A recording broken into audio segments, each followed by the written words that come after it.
Écoute-moi bien, très bien, parce que ce que je vais te dire ne sort pas d'une simple prédiction humaine, mais du souffle même de celui qui tient le temps dans sa main. Ouvre Ésaïe 60, verset 22. Lis avec moi. Le plus petit deviendra un millier, et le moindre une nation puissante. Moi, l'Éternel, je hâterai ces choses en leur temps. Tu entends? Je hâterai. Ce n'est pas une option, ce n'est pas une possibilité, c'est un décret. Nous entrons dans cette fenêtre temporelle précise où Dieu lui-même a décidé d'appuyer sur l'accélérateur prophétique. L'année 2026 n'est pas juste un chiffre sur un calendrier, c'est un marqueur dans l'esprit. C'est l'année où les horloges du ciel s'alignent avec la destinée de ceux que Dieu s'est choisis avant la fondation du monde. Beaucoup vont sentir un vent violent, un vent de tempête qui terrifie les nations. Mais pour toi, élu, pour toi qui as faim de sa présence, ce vent n'est pas une destruction, c'est une aile. C'est la vague sur laquelle tu vas surfer pour entrer dans ton territoire. Aujourd'hui, nous allons lever le voile sur ce mystère. Nous allons comprendre pourquoi, spirituellement, le temps s'emballe, pourquoi la pression monte, et pourquoi, en 2026, il sera impossible de rester tiède. Soit tu es dans le bateau avec Jésus quand la tempête s'apaise, soit tu luttes au milieu de la mer tout seul.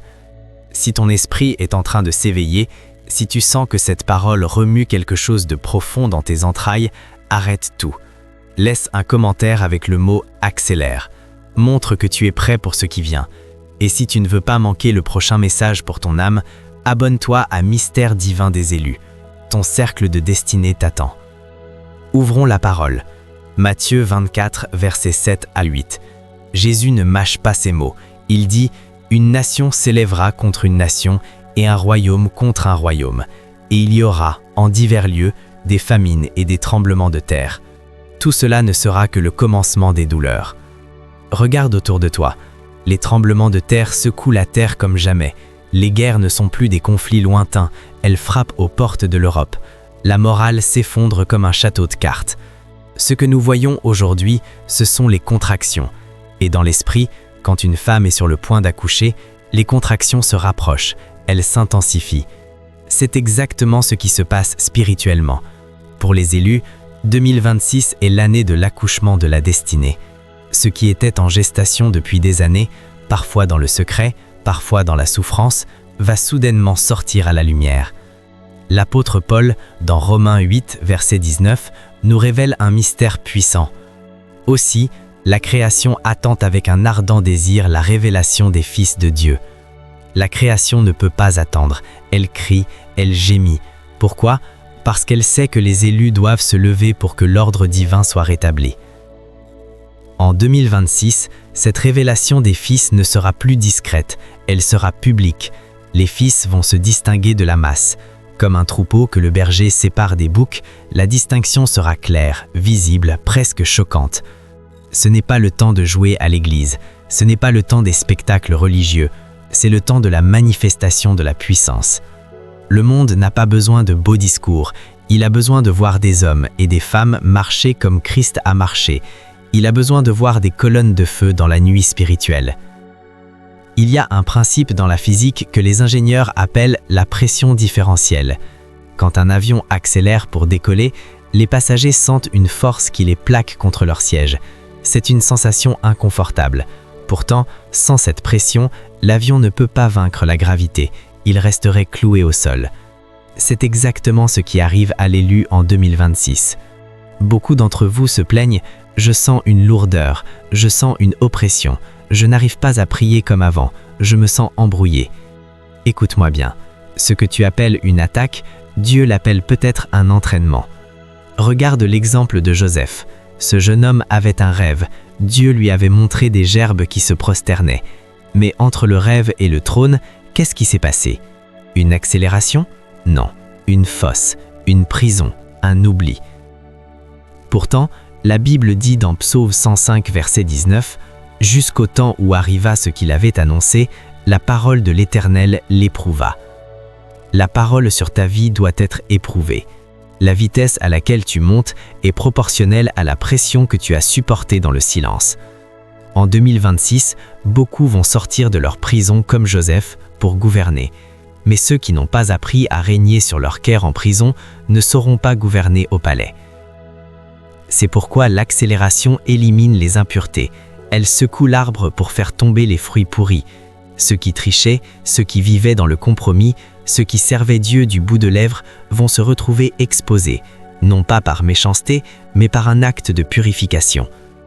Le prophète Malachie l'avait vu, chapitre 3, verset 3. Il s'assiera, fondra et purifiera l'argent. Il purifiera les fils de Lévi et les épurera comme on épure l'or et l'argent. L'accélération de 2026, c'est le feu de l'affineur. Ça chauffe, ça brûle, ça fait mal, mais à la fin, il ne reste que l'or pur de ta destinée. Si tu te sens brûlé aujourd'hui, réjouis-toi. Dieu te juge digne d'être purifié. Il ne purifie pas les poubelles, il purifie l'or. Comment sais-tu que tu es concerné par cette vague de 2026? Comment savoir si tu es dans le bon wagon de l'esprit? Laisse-moi te donner 3 signes bibliques. Premier signe, une insatisfaction chronique pour le système du monde. Regarde dans Genèse, chapitre 15. Le sort de Sodome est scellé. Les anges viennent chercher Lot. Mais regarde le texte. Lot tardait. Il tardait. Il avait le feu derrière lui, le soufre qui allait tomber, et lui, il traînait. Pourquoi? Parce que son cœur était resté à Sodome. Il avait une femme transformée en statue de sel parce qu'elle regardait en arrière. L'élu de 2026, lui, ne traîne plus. Il ne regarde plus en arrière. Il a une déconnexion totale avec ce monde. Les plaisirs d'hier ne lui font plus d'effet. Les conversations vides des gens du monde l'embuient. Ce n'est pas de l'orgueil, c'est une séparation divine. Comme Paul le dit dans Philippiens 3, verset 13, « Je fais une chose, oubliant ce qui est en arrière et me portant vers ce qui est en avant, je cours vers le but. » Tu ne peux pas courir vite si tu as un boulet au pied. Le boulet, c'est l'amour du monde. En 2026, Dieu va briser ses chaînes chez les élus. Tu vas ressentir une légèreté surnaturelle. Deuxième signe, les connexions divines deviennent évidentes. Nous n'arrivons à rien seuls. C'est un lançon de l'ennemi que de te faire croire que tu seras un loup solitaire pour la gloire de Dieu. Regarde le livre des Actes. Paul avait Barnabas, puis Silas, puis Timothée. Pierre avait Jean. Jésus lui-même a envoyé ses disciples de 2 en 2. En 2026, Dieu va accélérer ton destin par des connexions éclairs. Tu vas rencontrer des gens que tu as l'impression de connaître depuis toujours. C'est ce que la Bible appelle des connexions divines.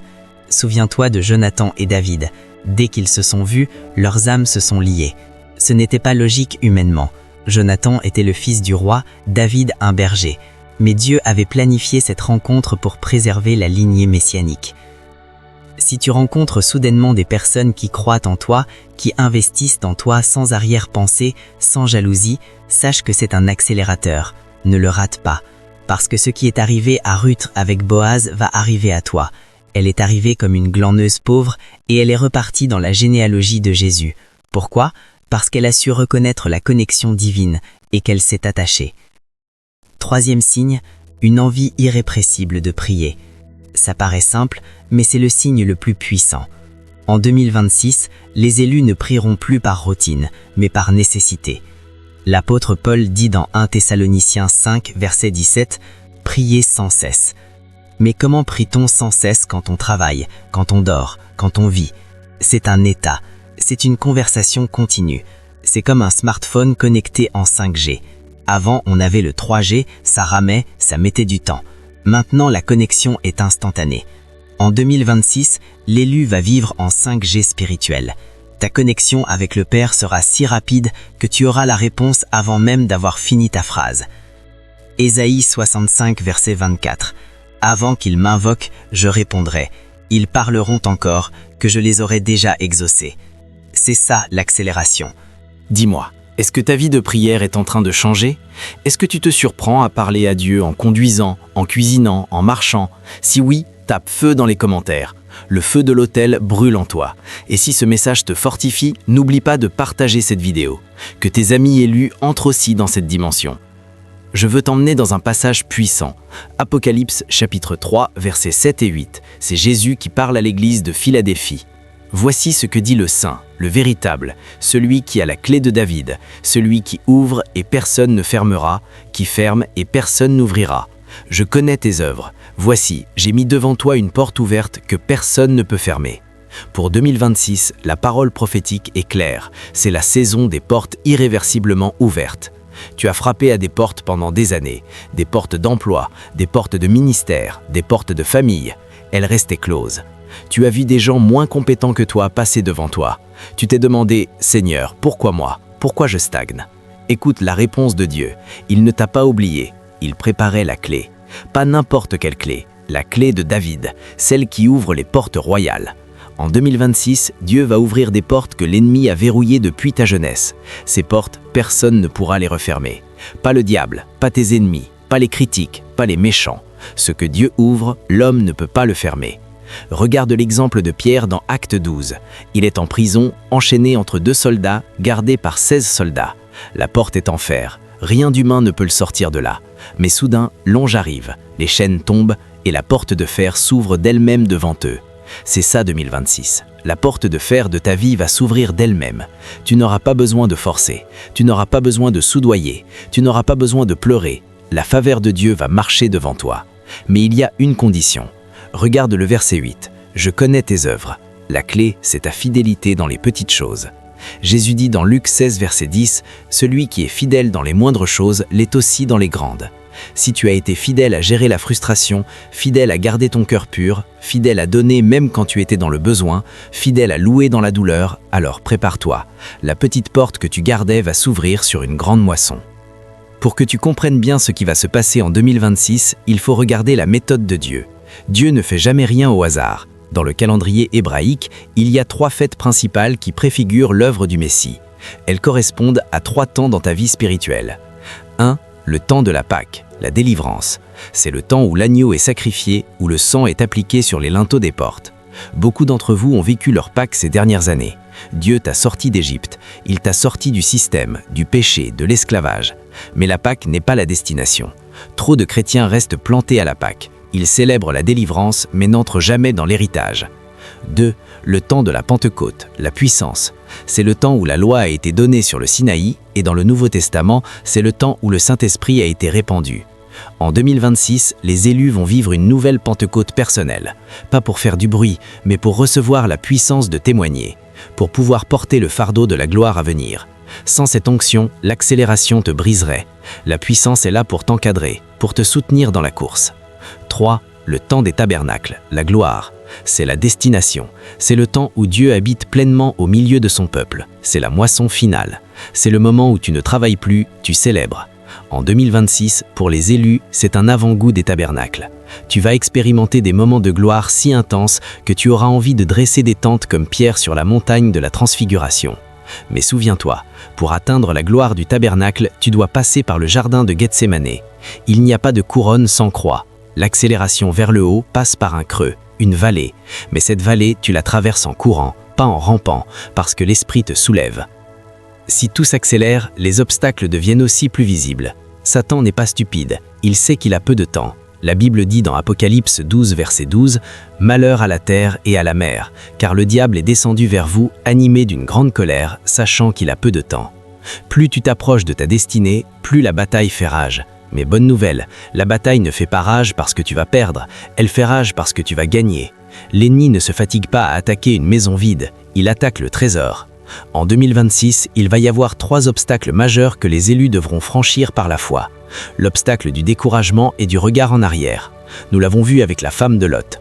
Le découragement vient quand tu compares ton hier avec ton aujourd'hui. Le regret ronge l'âme. Paul a dit dans Philippiens 3, « J'oublie ce qui est en arrière ». En 2026, il faut que tu fasses le deuil de ton passé. Les erreurs d'hier, les péchés d'hier, les échecs d'hier sont sous le sang. Si Dieu ne s'en souvient plus, pourquoi toi tu y penses encore? L'obstacle du jugement des autres. Quand Dieu va commencer à être élevé, les gens vont parler. Ils vont dire « Mais qui est-il celui-là? Je le connais, c'était un rien de tout toi. » C'est exactement ce qu'ils ont dit de Jésus. N'est-ce pas le fils du charpentier? N'attends pas à ce que tout le monde valide ton accélération. Si tu attends la validation des hommes, tu n'avanceras jamais. David a été oint 3 fois, une fois par Samuel tout seul, une fois par la maison de Juda et enfin par tout Israël. Entre la première onction et la reconnaissance nationale, il y a eu des années de caverne. Sois patient. Ceux qui se moquent aujourd'hui se prosterneront demain. L'obstacle du confort, le plus dangereux des obstacles. Quand tout va bien, on a tendance à s'endormir. L'église de Laodicée disait « Je suis riche, je me suis enrichi, je n'ai besoin de rien ». Et Jésus répondait « Tu ne sais pas que tu es malheureux, misérable, pauvre, aveugle et nu ». L'accélération de 2026 va bousculer ton confort. Dieu va te sortir de ta zone de sécurité pour te faire entrer dans ta zone de destinée. Ne résiste pas, accepte de bouger, accepte de changer, accepte de tout quitter s'il le faut, parce que celui qui t'appelle est fidèle. Comment faire pour ne pas perdre le rythme dans cette course effrénée? Comment ne pas s'essouffler? Voici 3 armes que les élus doivent manier en 2026. Arme numéro 1, la louange insensée. Regarde Paul et Silas dans Acte 16. Ils sont en prison, le dos en sang, les pieds dans l'essai. Minuit, qu'est-ce qu'ils font? Ils chantent, mais pas des petits cantiques tristes. La Bible dit qu'ils chantaient les louanges de Dieu. Soudain, tremblement de terre, portes ouvertes, chaînes brisées. La louange, c'est l'arme qui fait trembler les fondations de l'enfer. Quand tu ne comprends pas pourquoi ça s'accélère dans le mauvais sens, loue. Quand les dettes s'accumulent, loue. Quand la maladie frappe, loue. La louange ouvre les portes des prisons. Arme numéro 2, la parole prophétique. En 2026, tu ne peux pas vivre sans une parole fraîche. Le pain de la veille est moisi. Il te faut une révélation quotidienne. Jérémie a dit « Tes paroles se sont présentées, je les ai dévorées ». La Bible n'est pas un livre d'histoire, c'est un miroir, c'est une épée, c'est un marteau qui brise le roc. Médite-la, ne la lis pas seulement, mâche-la, digère-la. Le psaume 1 dit que l'homme qui médite la parole jour et nuit est comme un arbre planté près des eaux. Il donne du fruit en sa saison. En 2026, ta saison arrive, mais il faut que tes racines soient profondes. Les arbres sans racines, le vent les emporte. Arme numéro 3, la communion des saints. N'abandonne pas ton assemblée, c'est un commandement. Beaucoup disent « Je n'ai pas besoin de l'église, j'ai Jésus ». C'est un mensonge, tu es un membre du corps. Le pied a besoin de la main, l'œil a besoin de l'oreille. En 2026, l'ennemi va attaquer la solitude. Il va isoler les élus pour mieux les dévorer. Résiste. Attache-toi à tes frères, sois présent, donne, partage. C'est dans le rassemblement que l'huile coule. C'est sur la montagne de Sion que l'Éternel envoie la bénédiction, la vie, pour l'éternité. Avant de conclure, je veux que tu regardes ces 3 hommes. Ils ont tous vécu ce que tu vis. Ils sont des modèles pour nous. 1. Élisée, l'homme qui a refusé de lâcher. Quand Élie lui a dit de rester, il a refusé. Il a dit « Aussi vrai que l'Éternel est vivant, je ne te quitterai pas ». Il a tenu bon. Il a traversé Gilgal, Béthel, Jéricho, le Jourdain, jusqu'au bout. Et à la fin, il a vu le char de feu. Il a reçu le manteau. Il a hérité d'une double portion. Toi aussi, en 2026, ne lâche pas ton Élie. Ne lâche pas ceux que Dieu a mis devant toi. Serre, apprends, persévère. Ta double portion est au bout du chemin. 2. Esther, la femme du « pour un temps comme celui-ci ». Esther n'avait rien demandé. Elle vivait sa vie. Mais soudain, elle s'est retrouvée face à un choix. Se taire et survivre, ou parler et risquer de mourir. Son oncle Mardochée lui a dit « Qui sait si ce n'est pas pour un temps comme celui-ci que tu es parvenu à la royauté ?» En 2026, tu vas te retrouver face à des choix cruciaux. Des portes vont s'ouvrir, des faveurs vont arriver. N'aie pas peur. Si Dieu t'a mis là, c'est pour un temps comme celui-ci. Tu es né pour cette heure, tu es né pour cette génération, tu es né pour cette accélération. 3. Josué, l'homme de la marche forcée. Après la mort de Moïse, Dieu dit à Josué « Prépare-toi à passer le Jourdain ». Puis il ajoute « Tout lieu que foulera la plante de votre pied, je vous le donne ». Marcher pour posséder, c'est ça le principe. En 2026, Dieu te dit « Lève-toi, marche ». N'attends pas que les choses tombent du ciel. Foule le sol, prends possession, déclare sur ta montagne qu'elle t'appartient. Le géant est grand, mais ton Dieu est plus grand. Nous arrivons au terme de ce message, mais toi, tu arrives à un commencement. 2026 sera pour certains l'année de la chute parce qu'ils ont refusé de se laisser affiner. Mais pour toi, élu, pour toi qui écoutes cette voix, pour toi qui as faim et soif de justice, 2026 sera l'année de l'envol. C'est l'année où tu vas expérimenter Ésaïe 40 verset 31. Ceux qui espèrent dans l'Éternel renouvellent leur force. Ils prennent le vol comme les aigles. Ils courent et ne se lassent point. Ils marchent et ne se fatiguent point. Regarde l'aigle. Quand la tempête arrive, les autres oiseaux se cachent. L'aigle, lui, se laisse porter par la tempête. Il fixe ses yeux sur la montagne et le vent le soulève. Fais comme l'aigle en 2026. Fixe tes yeux sur Jésus, le chef et le consommateur de la foi. Laisse le vent de l'esprit te porter. Laisse l'accélération te propulser. Et rappelle-toi cette promesse, la plus belle de toutes. Dans Matthieu 25, verset 23, son maître lui dit « Bien, bon et fidèle serviteur, tu as été fidèle en peu de choses, je te confierai beaucoup.